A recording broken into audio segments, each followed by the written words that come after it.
highway. Also approved is 13.9 billion naira intervention fund for the Ministry of Agriculture towards containing the outbreak of animal diseases and pest control in parts of the country. The council meeting, presided over by President Muhammadu Buhari, made further clarifications on the effective date for the implementation of new VAT rate on government's contracts. The full details will be much later in the course of the bulletin. The presidency has described the insinuation that President Muhammadu Buhari is involved in the dethronement of Muhammad Sanusi II from the position of Emir of Kano as untrue, malicious and politically motivated. A statement by the Senior Special Assistant to the President on Media and Publicity, Gridlock, notes that the President does not have a history of intervening in the affairs of any state in the country unless the issue at hand is of national consequence on such matters which infringe on national security. He has a duty of involvement as the law stipulates. He states that, as outlined in the Constitution, the appointment or removal of emirs and other traditional leaders is strictly within the jurisdiction of state governments, a position the President clearly understands under the current democratic dispensation, although he is a retired general and former military head of state. President Buhari commends the people of Kano for keeping calm in the past few days of the dethronement announcement. He prays that the will of Allah will be done at all times and that the emirate and state and its people continue to experience progress irrespective of who is on the throne. In the meantime, global oil price crash, what is now famous as Black Monday, is stimulating conversations on how Nigeria can do without oil. Stakeholders at the Second Central Bank of Nigeria Consultative Roundtable insist that plummeting of oil prices consequent upon coronavirus is a push for Nigeria to adopt multiple sources of revenue to achieve economic stability and an engaging phase, has the report. Nigeria relies on oil as its major source of revenue and foreign exchange. The nation's 2020 budget is predicated on a $57 per barrel oil price benchmark. COVID-19 is taking its toll on the oil market, forcing oil prices on a downward slope to $33 per barrel with no immediate respite in sight. For a nation dependent on oil to fund its budget, this reality calls for innovative solutions that will mitigate the impact of the oil price crash through exploitation of non-oil sectors of the economy. And this is the focus of the Second Central Bank of Nigeria Going for Growth Roundtable. Our craze for imports of everything and anything supported factories, firms, and creation of jobs in other countries. Why we lost the jobs. But what is rational to do is to assume certain basic fundamentals, which is that this price will remain low. And you make that assumption, it brings down your cost, you become more realistic about your estimates, your financials settled so that the banks know what they are funding. Opportunities in agriculture, manufacturing, digital economy, creative industry, and the imperatives of import substitution vis-à-vis infrastructure development are concerns the Roundtable aims to address. These headwinds reinforce the wake-up call for us as a country to look towards a life without oil. And the time to do that is now. You have to diversify your economy and make it great through agriculture and manufacturing. Manufacturing actually, creates a lot of jobs, creates middle class, and also transform countries. Outcomes of conversations here will be presented to the federal government to mitigate impact of COVID-19 on the economy. In Abuja, Onengiye Fine Face, NTA News. And as part of realistic estimates that must be made to reflect the current realities of the crude oil market, the Nigerian National Petroleum Corporation, NNPC, has expressed its readiness to strategically put in place measures that would alleviate the cost of crude oil production in Nigeria to create market for Nigeria's crude and make Nigeria a choice destination for foreign direct investment. The group Managing Director of the NNPC, Malam Ilekari, made this known at the Central Bank of Nigeria roundtable discussion in Abuja. Ilekari stated that at the moment, the cost of crude oil production in the country was within the range of $15 to $17 per barrel, and that countries that produce at the cheapest price would remain the market, while jurisdictions with high cost of crude oil production would not be able to cope with the competing prices. He also stated that due to the coronavirus pandemic, Nigeria has about 50 cargoes of crude oil that have not found landing, with 12 LNG cargoes stranded in the market globally, which has never happened before, implying that there are no off-takers for them for now due to drop in demand. A statement by Samson Makoji, Acting Group General Manager, Group Public Affairs Division, NNPC, quotes the GMD as saying that the NNPC is working round the clock to increase the country's daily production to 3 million barrels per day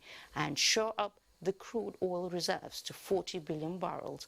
Malam Kyari called on government at all levels, captains of industries and the organized private sectors to brace up for a new low regime of global crude oil prices. Meanwhile, President of the Senate, Ahmed Lawan, has again called on international communities, especially the United Nations, to assist Nigeria in the repatriation of its looted funds abroad.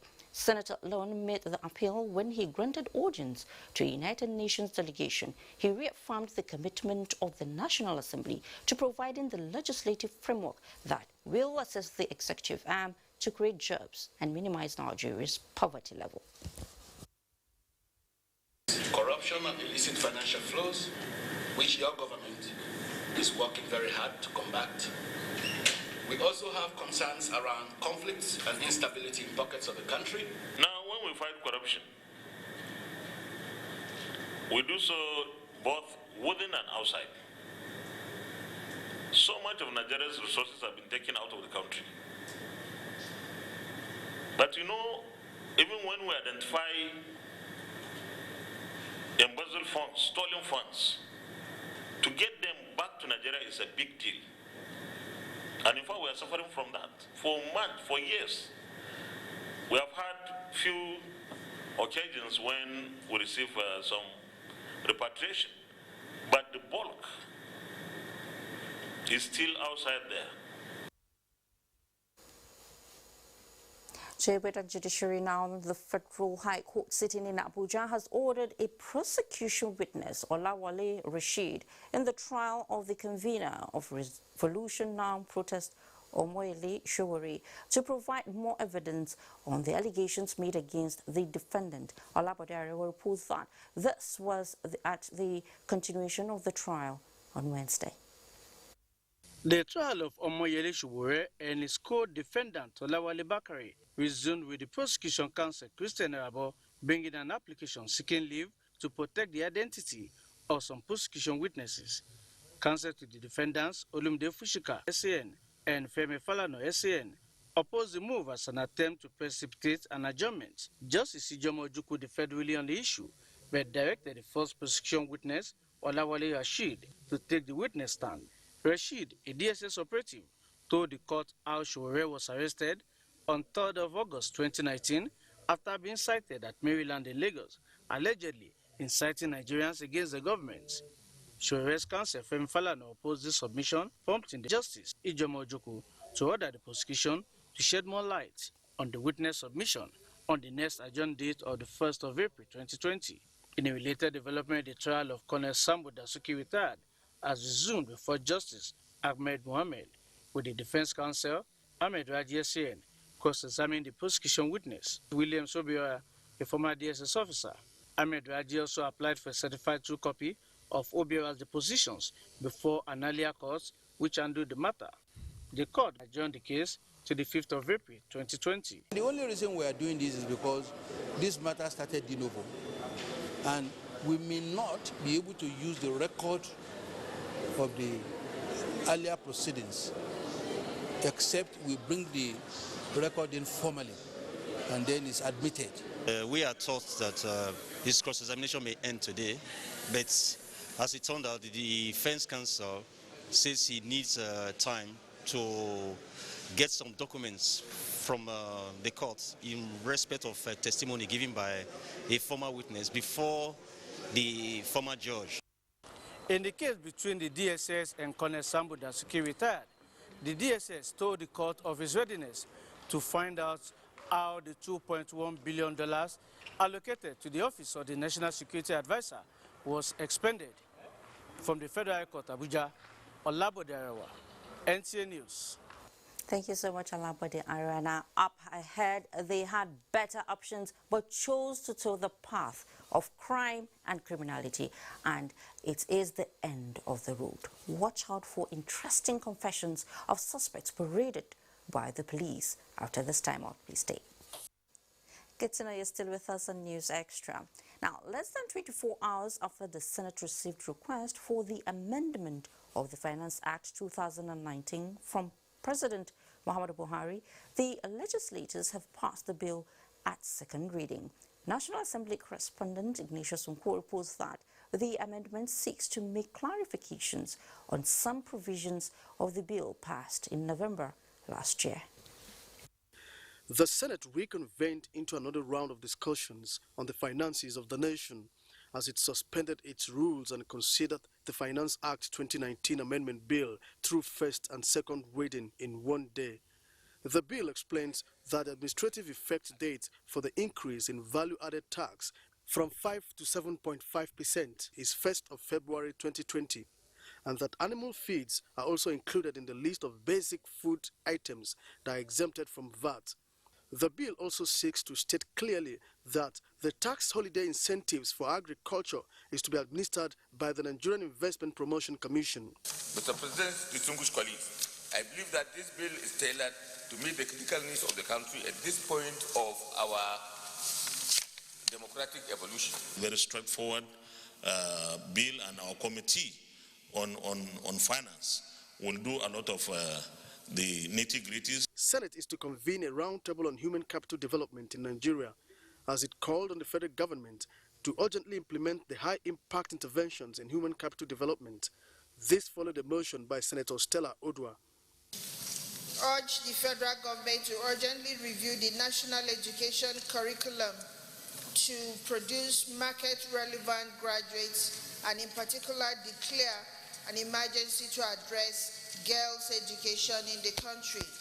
1 week after the Senate considered the Southwest Development Commission Establishment Bill, the legislators have also passed the Northwest Development Commission Establishment Bill through second reading. Senator Barau Jibrin sponsored the bill. The infrastructure of the zone has been immensely destroyed by the activities of the Boko Haram insurgents, armed bandits, and kidnappers across the region. 10 constitutional amendment bills were passed through second reading and referred to the Senate Committee on Constitutional Review. These include a bill that seeks to provide immunity for members of the legislature in respect of words spoken or written at plenary or committee sessions. 6 bills were read for the first time on the floor of the Senate. These include a bill that seeks to prohibit or ban the importation and use of genetic sets in Nigeria. From the National Assembly, Ignatius Unko, NTA News. Thank you, Ignatius. Now, victims of insurgency, militancy, and other forms of abuses, such as rape and molestations, are more often than not alienated and made to suffer some form of discrimination. The House of Representatives is working on a legislation that will provide protection to these groups of persons as it passes for second reading a bill for an act to prohibit stigmatization towards upholding their fundamental rights and dignity. National Assembly correspondent Lami Ali reports. Among provisions of the bill are that any person or group of persons who discriminates against victims of militancy and insurgency in their bid to integrate with communities shall face prosecution and punishments. The provision of the Constitution says that no Nigerian should be discriminated against. The issue of discrimination as a victim of militancy or insurgency is not based on sex, is not based on ethnicity, is not based on religion. So Section 42, in my opinion, does not cover this particular discrimination. Also passed at second reading is a bill to repeal and reenact FCT area courts. Wednesday's plenary featured the adoption of a motion on the need to beef up security in Okigwe of Imo State due to security concerns and the need to investigate the influx of fake, substandard, and counterfeit products into Nigeria, as moved by Representative Chike Okafo. The lawmakers also adopted a motion tabled by Representative Abubakar Dahiru on the need to complete the construction of federal secretariats in Lafia, Nasarawa State, as approved by the Federal Executive Council in 2016, and the call from Representative Taufika Bimbola urging authorities to come to the rescue of residents of parts of Osun State whose supply of electricity was disconnected for the past 10 years. The Federal Executive Council approved 700 million for the completion of the Federal Secretariat Complex across the country, but the objectives was not achieved, as that Nasarawa State has remained abandoned, has now been overgrown by weeds. We are aware that disconnection of electric power supply to Ife South local government area was done when the electric control electricity distribution changed from National Electric Power Authority (NEPA) to the Power Holding Company of Nigeria.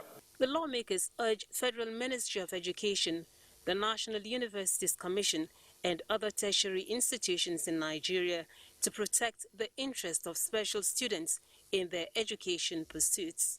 The Speaker, Femi Gbajabiamila, in the course of plenary, announced the names of lawmakers, one for each state and the FCT, to serve as members of the Constitutional Review Committee of the House of Representatives. Additionally, all female lawmakers are to serve as members of the committee. From the National Assembly, Lami Ali, NTA News. Some questions now to be answered. Why is the organic cleanup project to reduce emissions caused by oil activities slow, and why the degradation increase despite the $360 million provided out of the total $1 billion for the entire project? Answers to these questions are what the House Committee on Environment traveled to find out from the affected areas and analyze the status of these ongoing remediation works in Rivers State. National Assembly correspondent Abdullahi Aminu reports. This is one of the oil-producing areas in the Ogoni land where the hydrocarbon pollution remediation project is going on. The people in the area hope to continue living as before. Lot 12, if you go there, it has overtaken by grasses. The contractor don't come to work. The federal government, according to the committee chairman, Johnson Oguma, has done enough to salvage the future of the Ogoni people living in the 4 local government areas of Kana, Gokana, Eleme, and Tai. He said it is the provision of necessary mechanisms for the cleanup based on recommendations by the United Nations Environmental Project, UNEP. I don't know anything that is technical about what you have done here so far. Members were dissatisfied with the non-provision of the empowerment skills for women and youth, casual labor engagement of the affected people by the contracting companies, with their take-home being held for months, and the absence of potable water. The other people there, are they with you? Yes. Oh yeah, speak to us. I want to extend my sincere appreciation to the Federal Republic of Nigeria, the leadership of this country. I want to extend my appreciation to the leadership of the National Assembly, particularly. This is the act of some notorious youth that has prevented the committee members from their fact-finding mission in Gokana local government area and left after the committee chairman reported the issue to the security operatives. At the other visited sites, the members identified some 6-month duration contracts that were awarded in January 1999 and have not recorded appreciable progress. How many months are you in there? So that just these 2 months. Only just. Is it that you have not been paid? We have issue with that. We should sanction you. Meeting with the traditional leaders in the area were held with a view to understanding the extent of the suffering of Ogoni people. We did not expect that it will merge into the kind of bureaucratic stranglehold that we have at the moment. The committee pledged to provide accurate legislation on the procurement problem, which is causing delay in the remediation and repatriation works. It also resolved to investigate the accessed funds so far by the Hydrocarbon Pollution Remediation Project Office and summon some managing directors of the contracting companies. From Ogoni Land in Rivers State, Abdullahi Aminu, NTN News.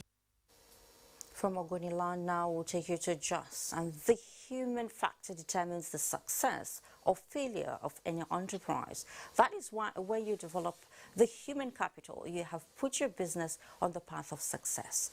Chief of the Air Staff, Air Marshal Sadiq Abubakar, is surely on the right path when he said human capital development remains top priority in restructuring and repositioning of the Nigerian Air Force to effectively combat insurgency through air raids. That is what he said while commissioning completed projects at Air Force Military School and Air Force Girls Military School Jos. Kim Gwatz was there and will now tell us all about it. 10th of March 2020. Commissioning the 1,000 capacity multipurpose hall, newly constructed military wing, obstacle course, street lights, as well as the renovation of the Alpha and Donia hostels at the Air Force military schools, which best describes conducive educational environment, indicates the importance attached to education and well-being of personnel by the Chief of Air Staff. This is all geared towards remaining resolute in achieving quality training and manpower in the fight against insurgency. Everybody is working round the clock to ensure that Nigeria is secured.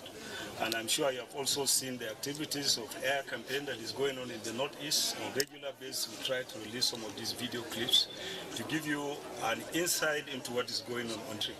Governor Simon Lalong, accompanied by his deputy and other top government officials of the state, said the current leadership of the force has invested huge in both schools to ensure accessible, quality and standard education, noting that the state is willing to partner with the Nigerian Air Force for more military institutions in Plateau. It is therefore important for the management and staff of these schools to maintain the high standards they are known for, so that at the end of the day, our nation will have a sound and well-trained minds that will be disciplined, resilient, and patriotic. The Chief of Air Staff has left for Abuja for commissioning of other projects across the country. In Jos, Kim Godz, NTA News. Meanwhile, the Air Task Force of Operation Lafia Dole has neutralized dozens of Boko Haram terrorists at Bulak Orege on the fringes of the Sambisa Forest in Borno State, in continuation of the Operation Decisive Edge. A statement by the Director of Public Relations and Information, Nigerian Air Force, Air Commodore Ibukule Daramola, indicates that the massive air strikes which neutralized the many insurgents and destroyed their structure were conducted in 2 waves of attack on 6th March 2020, so-called to credible intelligence report indicating that the terrorists had relocated some of their fighters to the settlement to reinforce the location preparatory to attacks on troops locations and surrounding civilian settlements.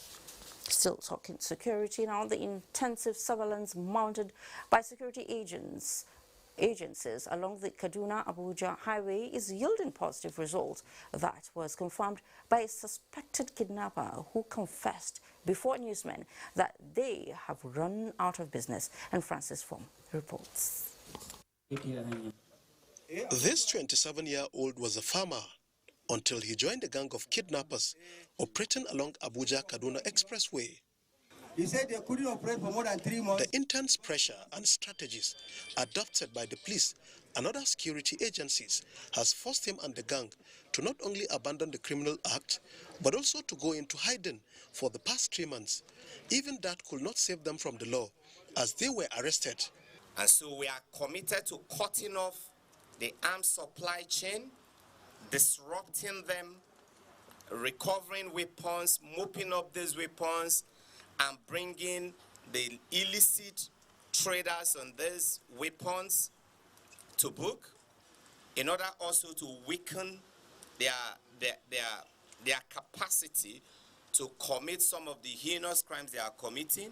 This 40-year-old local manufacturer of AK-47 rifles and this gun runner who supplies weapons to the bandits from Niger Republic have all fallen into the police net, just like this 29-year-old from Niger Republic who specializes in manipulating internet mobile equipment for criminals.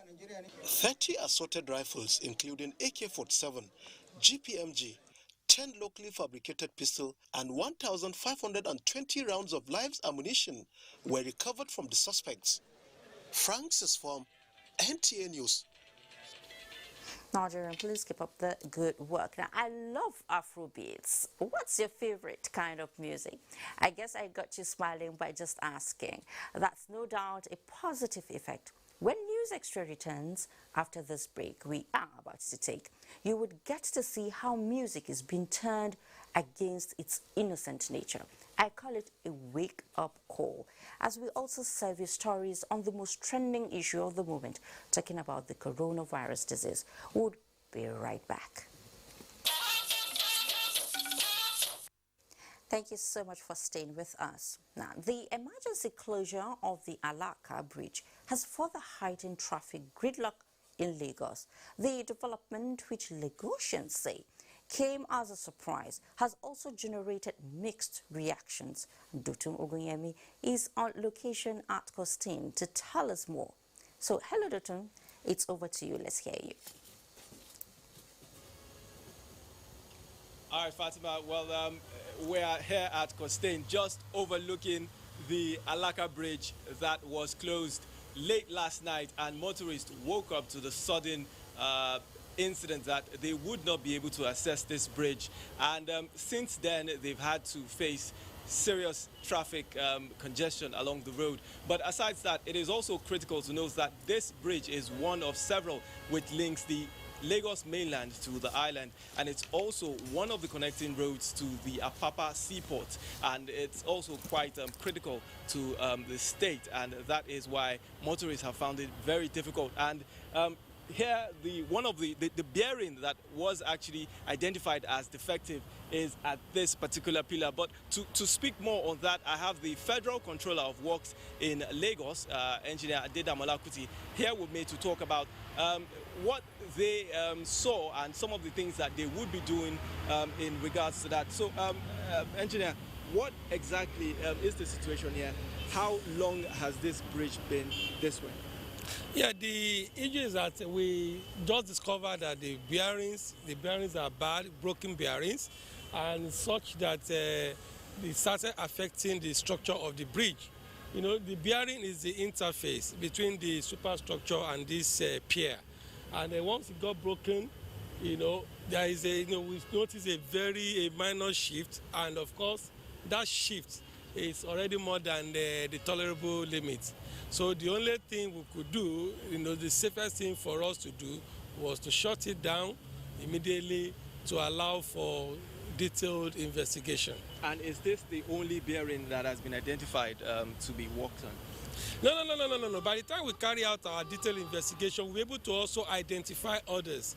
We don't have to allow those bearings to get to this stage before of course, we are going to identify some others so that once we want to fix this, we'll get every other one fixed as well. All right, but aside that, what led the ministry to actually discover this, and are there other bridges in Lagos that you're looking at? No, it was just a normal routine checks, you know, we're making on our bridges, and then we discovered it over the weekend. But what we saw was, of course, on the riding surface.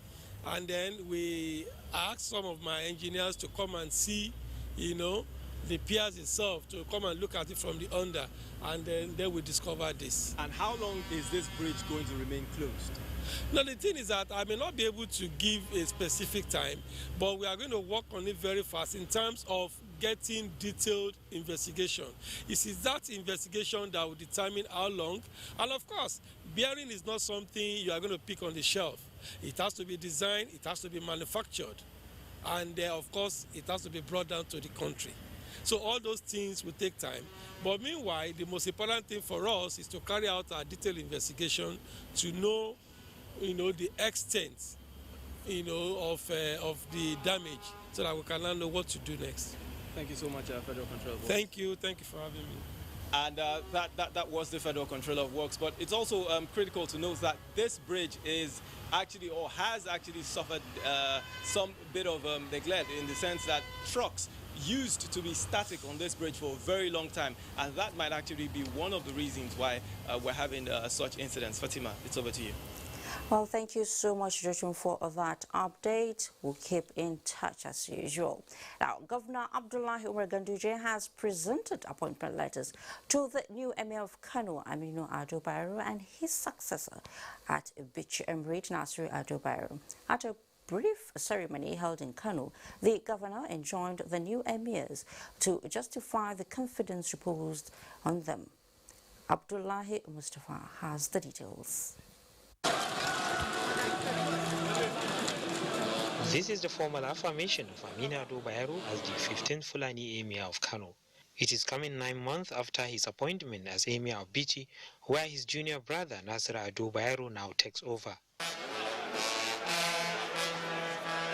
I congratulate the emirs that have been presented with letters of engagement today, and indeed all other emirs that are here with us today.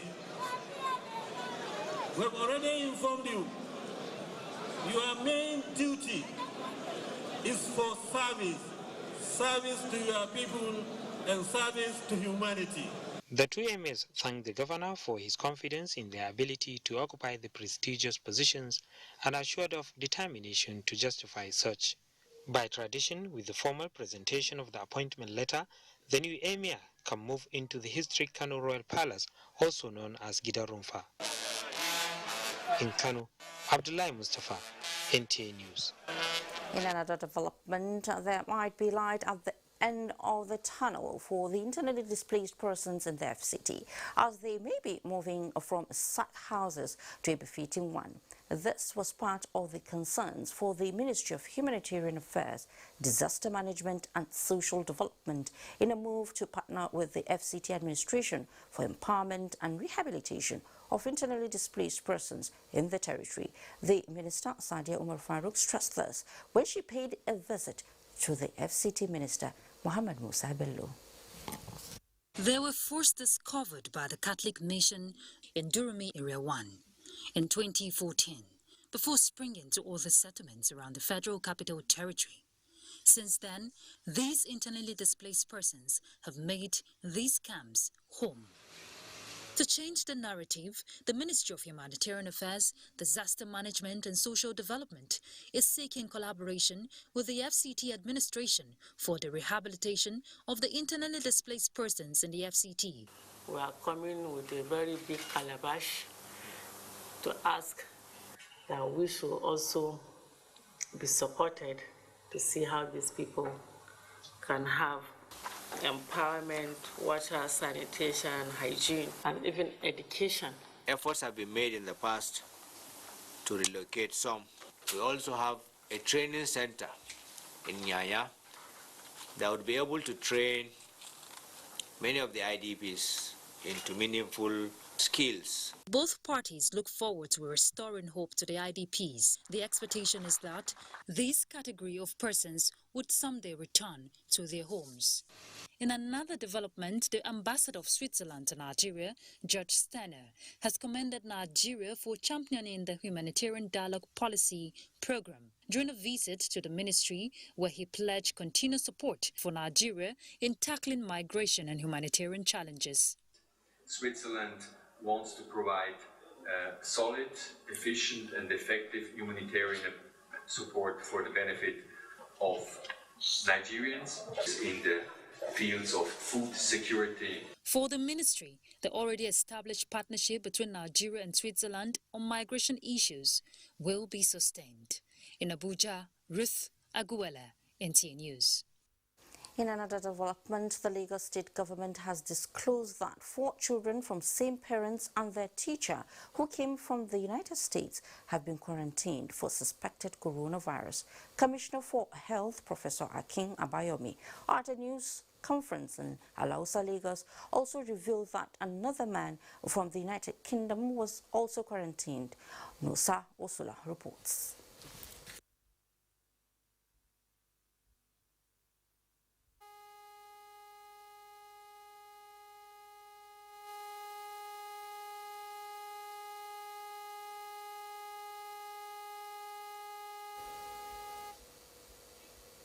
We apologize for the loss of audio in that report. Now, the food of the soul, it is called, but music transcends that when it comes to mending broken hearts and eradicating barriers to the sustenance of peaceful coexistence. Abdullahi Mohammed in this report finds out some music lyrics that could portend danger to socio-economic development.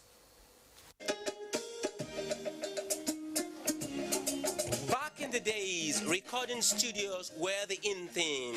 They were the sources of, selection of music, as we call it those days. And it is made in the form of either LP, radio cassettes, and then subsequently CDs. Today, making music and listening to music has taken a revolutionary dimension. Technology has no doubt made music handy and even more addictive. Those caught in the middle, the younger generation. I love listening to good music. I don't mind I should be locked up in a room and just listen to music all day if I'm not doing any other thing. Inspirational it could be, but in every step of the lyrics in music lies a subliminal message capable of who have high hopes of utilizing their intelligence in taking Nigeria to the promised land. Some musicians, they interpret their music the way it be, their story go on inspire you to share you get. You go be like, boy, what is this guy they talk? I mean, I want to be like that, so I go and do them. If music could be that powerful influencer, then let's tease some of the trending ones and observe the messages there of criminology and gender issues at the Kaduna State University. Music that has negative connotations, it's likely to impact negatively. In those days, music used to be beautiful. You want to listen to music. It is soft. It has wordings. In fact, most of these music were prayer. But it was good music and people danced to it. Music could take away sorrow, be a source of inspiration, and above all, spread love. But when producers of music continue to drum its negative aspect, as long as it sells, then the younger generation like Daniel, who rely on it for inspiration, would take a long haul with its message. And without any intervention, the next generation may have to pay dearly. In Kaduna, Abdullahi Mohammed, NTA News. Now, thank you so much, Abdullahi Mohammed, for that report. Now, women issues are beginning to take center stage globally, giving popularity to the emerging parlance that it is, after all, a woman's world. International Day for Women, Day for Girls, Mother's Day, Women's Right, Women This and Women That. If you're perhaps wondering when that of boys and men will come, that there is good news for you, as the Ministry of Women Affairs begins campaign to also carry the boys along. Catching them young is the idea. Momsu Damian Lati will give us details about this. Welcome to the Government Secondary School Carol in Abuja, a culmination of many schools. A beehive and excitement fills the air as students catch a glimpse of the minister's entourage. Morning, boys. Then everyone settles down to business for the day. Girls' mentorship and boys' respect for women's rights, issues for discuss. This is our moment. This is our moment. This is our moment. And I see all the aircraft flying around and I tell myself, okay, one day I'm going to be able to fix that. Pharmacy is a very lucrative course. You can become anything in the pharmacy. You can. Medicine is not hard. Science courses are not hard. Parents cannot be left alone because at the long run, Karu girls are going to live together with the boys. If they do not understand where the girls are coming from, if they do not understand what emotional, psychological, or physical needs and challenges the young girls face, there is no way they can respect it. Though in commemoration of Women's Day, but this time, the boys are also carried along to inculcate the values of respect for both gender to achieve the desired equality. I am generation equality. I will do my best to preach equality and act equality. I will do my best to preach equality and act equality. That means 50-50. When there are opportunities, men and women, boys and girls should benefit equally from them. It's quite an interesting session exposing the young boys and girls to career development and series of events and activities to enable them become responsible leaders in the future. It's all about empowering the girls. If guys can stand up and do something, girls also have the right to do that thing. It's not just girls. They need our support.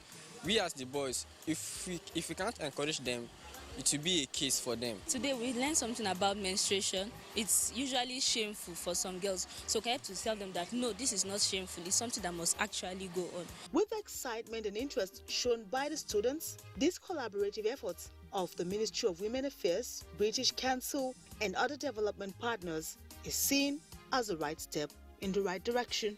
Momso Damien Ati, NTA News. Indeed, right steps in the right direction, and so far so good. When News Extra returns, find out the value addition that is fast making local rice the preference of many and why it is now a jolly good ride for motorists and commuters plying the Ore axis of the Benin-Lagos Expressway. Stay with us. Welcome back. Now, Abolade Salami in Lagos will tell us how business fared today as the globe battles with the impact of coronavirus disease COVID-19. Abolade, it's over to you. Thank you so much, Fatima. Good evening and welcome to the Business News segment. The federal government, through its policies on economic reform, are implementing various policies towards addressing accessibility to finance and multiple taxation to achieve growth and industrialization. Minister of Industry, Trade and Investment, Adeni Adebayo, at a manufacturing and equipment gathering in Lagos, said initiatives put up by the government should drive manufacturers' interest at preparing themselves for the fourth industrial revolution ahead of the implementation of the African continental free trade area. For attaining sustainable growth and fulfilling President Buhari's promise to lift 100 million people out of poverty over the next 10 years. No other sector provides a stronger linkage to creating new jobs, improving value addition, and creating wealth for 50% of our workforce who reside in the agricultural sector. We must rapidly industrialize. We must bridge the infrastructure gap and provide the environment for businesses, small and large, to thrive. Industry players at the gathering observed that with the global trends and current development in some countries in the area of industrialization as growth tool, it is imperative for stakeholders to provide an enabling business environment for businesses to thrive. Man has taken the challenge of leading the manufacturing sector to play a vital role in the nation's vision to becoming one of the leading industrializing nations in Africa. The NIRAM Expo, that the Raw Material Expo, is aimed at creating a platform where stakeholders in the raw material supply chain will also come together to synergize and display and trade in available resources and raw materials with the users of these products in industry. And away from industrialization to global market performance. Performance of stocks on the Nigerian capital market in the last trading sessions of the week witnessed a huge blow as the all-share index recorded a high negative outlook. This, which has raised investors' sentiment, market analyst Johnson Chuku attributed to a global market crisis caused by trade war between Saudi Arabia and Russia. Many exchanges dropped by as low as high as 7%. Of course, Nigeria did not drop as high as that, but obviously it looks like the second day of trading of the week, Nigeria's drop now compensated for whatever it did not drop on Monday. But the basic thing is that the crisis we've seen in the equities market globally in this current week was not driven largely by coronavirus. The coronavirus effect has already been factored into the market declines of the preceding weeks. Of course, we saw oil price drop previously by almost 30% to as low as $30 per barrel. So what has happened that investors have reacted to the prices of mostly the financial services sectors and the oil and gas sectors globally. And then people are pulling back, believing that look, the trade war or the price war could trigger an economic recession, because what has happened that the price war had led to an oversupply, further oversupply in the market.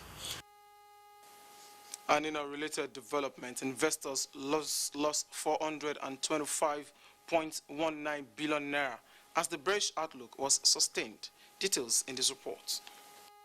Equities market retained its bearish outlook as it dipped by 3.35%, with an all-share index of 23,572 basis points.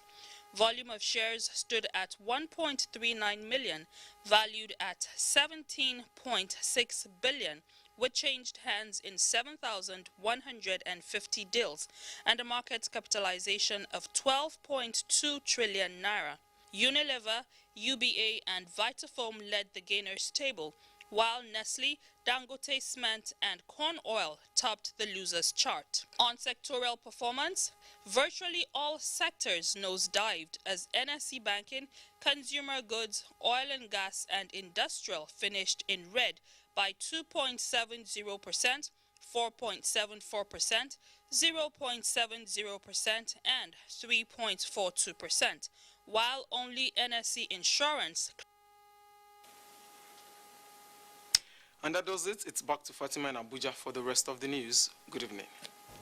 Thank you so much, Abalade, for the business package. Now we'll take you back to our earlier report on the deliberations of the Federal Executive Council meeting today by our State House correspondent, Adam Musambo. The meeting, seventh in a series for the year 2020, lasted about 9 hours. Significant part of the time spent was devoted to the engagement of some ministers on their actions or inaction regarding the execution of their mandate areas in furtherance of the next level agenda. And it was the turn of the Minister of Labour and Employment, Dr. Chris Ngige, as well as that of Agriculture, Sabuna Nono, to take the whole seat. Primarily, the main focus of the ministry is to facilitate job creation, both in the private and the public sector. We need to be doing labor inspections in all the states of the Federation, and if possible, all the local governments. We also need to look at those at work and make sure that our occupational leaders are safe. Workers must have life insurance for death, group life. Then ECA, Employee Compensation Act 2010, says you must be insured in the course of work. The other aspect that we are looking at very seriously is mechanization, 100% private sector driven. Our estimate is that before the end of the year, this project will commence in about 632 local governments. That will be the beginning of agricultural revolution in this country. The Agriculture Minister had earlier secured the approval of the Council for an intervention fund of 13.9 billion naira for, amongst others, pest control as well as the containment of animal diseases.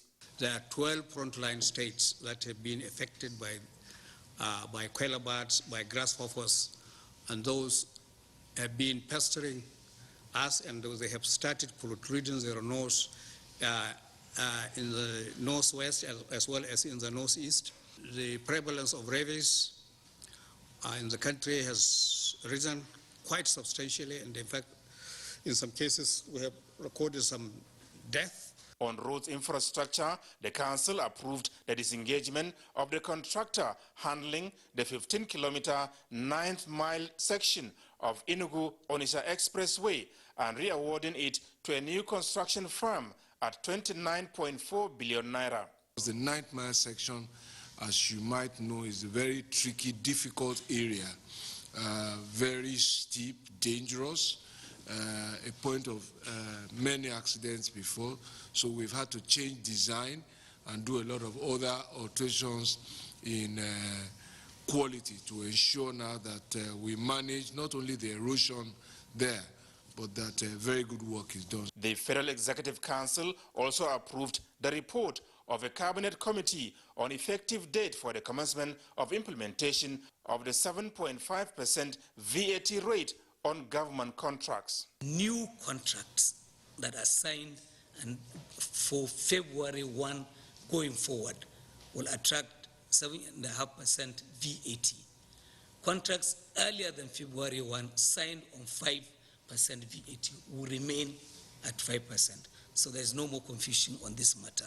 And on the 5-man committee set up by President Muhammadu Buhari last Monday to assess the impact of COVID-19 on the nation's economy following the significant fall in the price of crude oil in the international market, NTA News can confirm that the committee, chaired by Finance Minister Zainab Ahmed, has formally submitted its report to the President.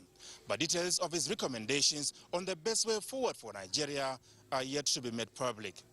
From the State House, Adamu Sambu, NTA News.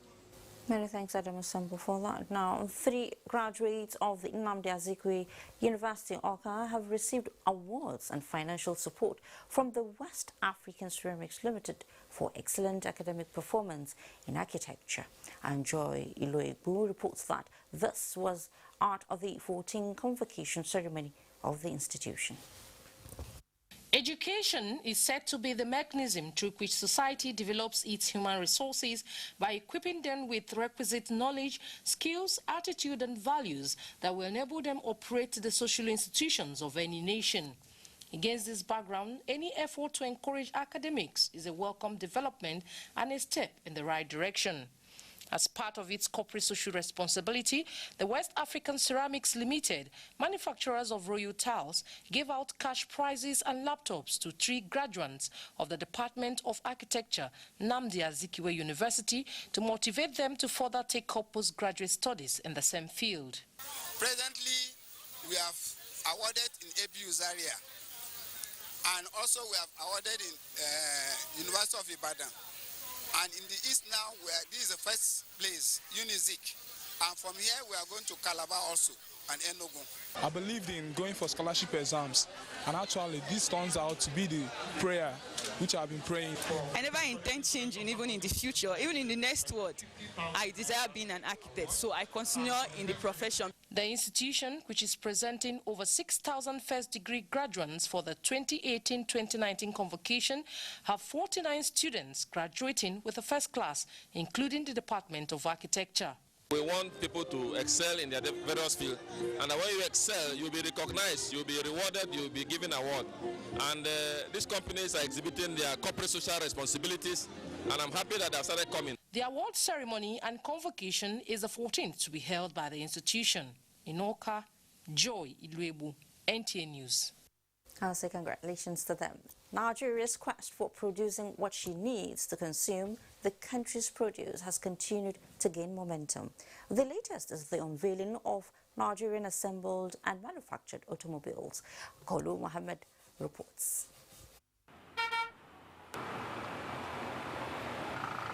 These are automobiles, either assembled or manufactured in Nigeria, being proudly showcased to promote the federal government's Made in Nigeria campaign. The automobile industry has been one of the major sectors that import is high, and this initiative by the Nigerian Automotive Design and Development Council in collaboration with indigenous automobile manufacturers is an attempt to key into the country's efforts at looking inwards for what it needs. When you assemble a vehicle or you build it here, you are hiring people to work on actually creating and putting together that product. So you're creating jobs. For example, in the automotive sector, currently in Nigeria, we have close to 5,000 people already employed directly. These are people working in the factories. By extension, in the automotive sector, for every 1 job you have in a factory, you have at least 10 jobs down the value chain. There is need for us to ensure that we always give priority and preference to what we produced or assembled locally. We have been doing our best in ICT sector to ensure that our priority and preference when it comes to deployment of ICT project execution in all federal public institutions, our priority is with our local content. The role of the NADDC under the able leadership of Edgar Jelani Aliyu, MFR, in attracting investors from all over the world to invest in the automotive industry in Nigeria by creating a level playing ground for all stakeholders through an enabled environment, revitalizing, reviving, and sustaining the growth of the automotive sector of the economy stands worthy of mention. This initiative is not only expected to sensitize Nigerians on the quality of locally assembled automobiles, but also increase patronage for made-in-Nigerian vehicles. In Abuja, Kolo Muhammad, NTA News. Beautiful development there. Minister of Information and Culture Lai Mohammed is confident that the revival of the Arugungu International Fishing Cultural Festival in Kebbi State will enhance Nigeria's status as a tourism destination. The minister expressed this while flagging off Arugungu Motor Rally 2020 in Abuja. Sports correspondent Ayodiji Makinde reports. The 2020 edition of the Arugungu International and Cultural Fishing Festival in Kebbi State will have an extra spice of sports and entertainment. While the build-up to the grand event from March 11 to 14 intensifies, the Eagle Square in Abuja hosted the flag-off of an auto sport event tagged Arugungu Motor Rally.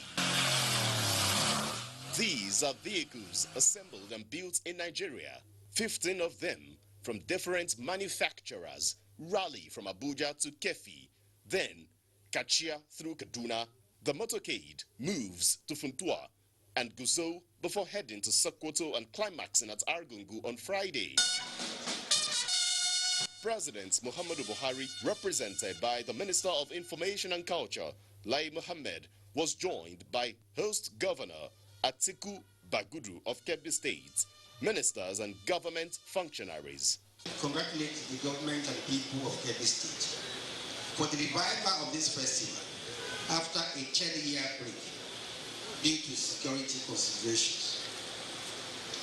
The return of the festival is another testimony to the fact that the efforts of the federal and state government and to restore peace and security to the country is yielding fruits. What we are doing is demonstrating the capability of our country. We have done that in rice, we are doing that in other commodities. We are working hard to produce ethanol this year, which will power motor cars. We hope by next year's rally, there will be vehicles that will be powered by ethanol produced in Kebbi. For the National Automotive Design and Development Council, the vehicles for the motor rally indicate the abundant resources for the automobile industry, which will soon be transformed as a major source of national income for the country. By the mere fact that we have these vehicles in a race shows that we have created jobs in Nigeria. Actually, we have already created about 4,800 jobs directly in the country, and by extension, the automotive sector has created over 50,000 jobs. And this is even before we have completed, talks with other bigger companies that want to come in. Now, the drivers are gingered. Go! The cars have zoomed off to the festival, which culminates on Saturday. In Abuja, Ayodeji Makinde, NTA News. Really interesting, Ayodeji. Our junction on the Benin-Lagos Expressway has remained a traffic nightmare for motorists plying the ever-busy route. But the commitment of the Ondo State government, backed by President Muhammadu Buhari, seems to have solved the problem once and for all. A multi-billion-naira state-of-the-art flyover at Ore is one of the projects inaugurated by President Muhammadu Buhari when he visited Ondo State recently. Bukola Adu tells us the magic the flyover is doing. And Bukola, we are all ears. It was indeed a memorable day for the people of Ore when the dream of stopping the carnage on the notorious Ore Junction finally became a reality as President Muhammadu Buhari was on hand to inaugurate what many called the Redemption Bridge. The usual logjam experienced at this junction seems to have been taken away and the risk of accident completely removed. But there's a lot of accidents. People are dying, crossing the road anyhow because no way to dodge it. But now the accident is reduced. You don't say when I come this place. As I just land today, I see the bridge. I'm very, very happy. The bridge, about 1 kilometer with 13 meters carriage width and 1.5 meters walkway on both sides, is a state-of-the-art flyover designed over the ever-busy Ore interchange, which for many years has been at the center of many fatal road crashes and unnecessary traffic jam. Coming from Akure, Heightened, or the junction, heading towards Lagos, always collide with vehicle coming from Benin, going to Lagos. That one is no longer possible. We use tandem cables. That's one of the unique features. Apart from that, the piles. We have 27-25 piles under the foundation. Ondo State Governor Oluwarotimi Akeredolu gave an assurance to President Buhari and the people that the bridge will stand the test of time. Mr. President, it's a great pleasure to have you here. And once again, thank you, sir, for coming. Thank you for coming. Some of the supporting facilities to the bridge are still being worked on by the contractor. In Ore, Olubukola Aduwo, NTA News. Communication as a veritable tool to stamp out the ugly phenomenon of hate speech and fake news takes center stage at the 2020 edition of the Broadcasting Organizations of Nigeria. That will be after we take another. You're welcome back. The Benson Idahosa University Benin is set to produce quality engineering graduates that are expected to add value to body of knowledge as well as make impact in Nigeria's quest for national development. Abubakar Usman Akwanga reports that this follows the donation of a block for the Faculty of Engineering by Pastor Chris Oyakilome. This is one of the giant strides recorded in the history of the nation's education sector from a philanthropist and clergy who described the gesture as payback for the moral and spiritual support he received from the founder of the Church of God Mission and initiator of the institution. When I came into the university, I was taking the opportunity afforded me to say thank you. I'm one grateful person among so many for what and who Archbishop Benson Idahosa was to me. The three-floor faculty is divided into two wings, 200-seater capacity lecture room, many offices, and other state-of-the-art facilities for engineering training. Management of the university commended the support of Pastor Chris Oyakilome, which they say will assist the institution in producing professionals in engineering discipline and promise full utilization of the building situated at the Lagos campus. But I am regenerated. With all those things that he listed and he was saying, it was reviving me. For the mission, it's actually what we call a legacy-making day. Because see, one man came and said that he was blessed by the life of the Archbishop. Different speakers at the former opening say it is a landmark achievement that will rejuvenate the spirit of younger generation to conveniently pursue the acquisition of engineering knowledge needed in driving the nation's industrial development. We look forward to becoming one of the best universities in Africa. It's going to produce scientists and engineers of high repute all over the world. This is a legacy. You know, the seed that the Archbishop sown is growing from strength to strength. Abubakar Usman Akwanga, NTA News. Broadcasters, that includes me and the News Extra team, have been identified as national assets that must be encouraged to use the power of the pen in ensuring the unity of the nation. This was at the General Assembly of the Broadcasting Organizations of Nigeria. Adebola Brooksland Sunday reports.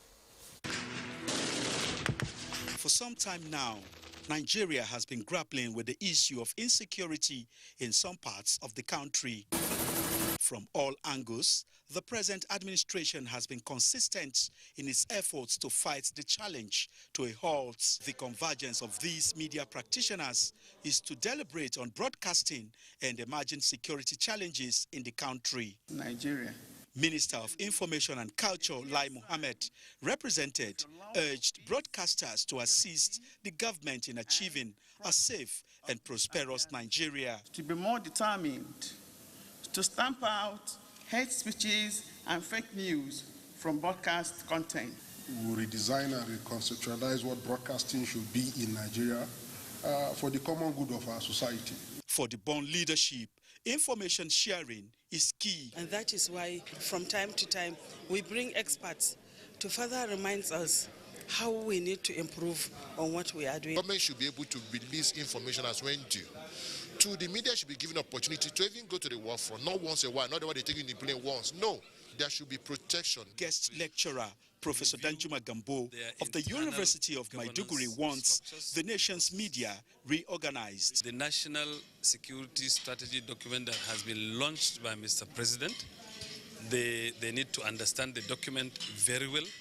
They need to review their existing management structures. We can use broadcasting to bring unity to this country.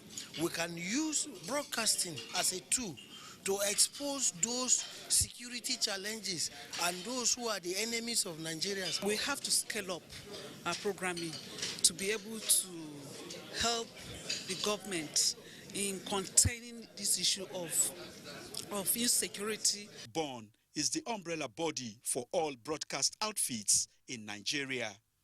Adebola, Brooksland Sunday, NTA News. First Lady Aisha Muhammadu Buhari has called on the guidance and counseling officers to remain proactive in discharging their duties towards shaping the future of the Nigerian children, to develop their personal image, self-esteem and career paths.